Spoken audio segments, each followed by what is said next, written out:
السلام علیکم ورحمۃ اللہ وبرکاتہ۔ 3 محرم الحرام۔ آج کا قصہ ہم ایک شعر سے شروع کریں گے۔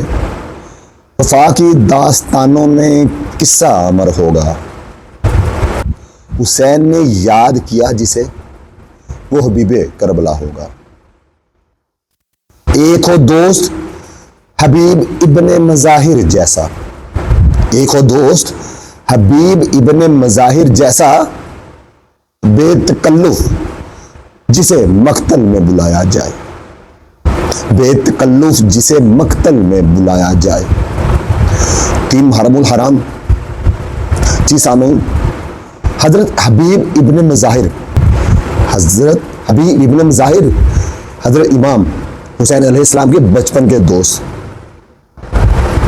3 محرم کو خط لکھتے ہیں امام علی مقام حبیب ابن مظاہر کو، اور بتاتے ہیں دوست میں کوفہ میں اور تو ابھی تک کتنی دور۔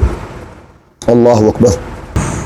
اگر امام حسین علیہ السلام حبیب ابن مظاہر کو خط لکھتے ہیں، اس کا تھوڑا سا روایات میں اردو میں تھوڑا سا ایسے ہے کہ اگر امام حسین علیہ السلام حبیب ابن مظاہر کو لکھتے ہیں، شاید تمہیں معلوم نہیں ہم 2 محرم سے کربلا میں پہنچ چکے ہیں، جس میں میرے ساتھ میرے اہل و عیال، میرے اہل خانہ کے بہت سے لوگ شامل ہیں۔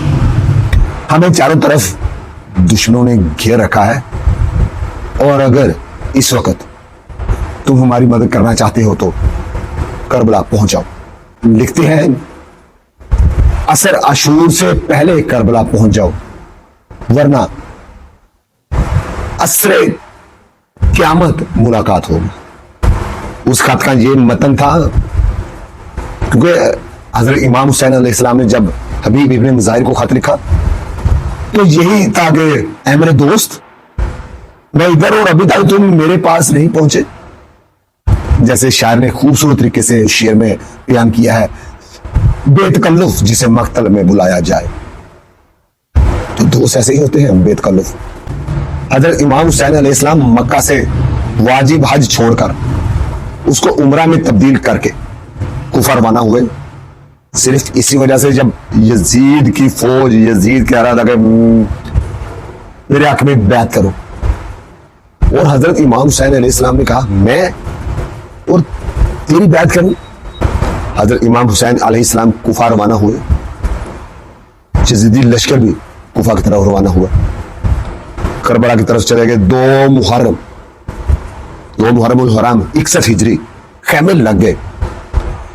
حبیب ابن مظاہر کو خط لکھا گیا۔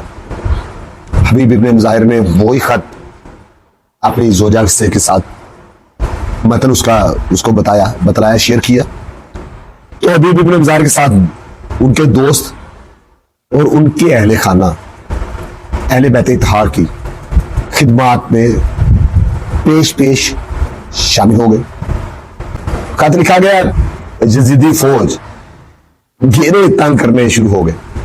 حضرت امام حسین علیہ السلام خیمے لگے ہوئے ہیں، گھیراؤ تنگ کیا جا رہا ہے۔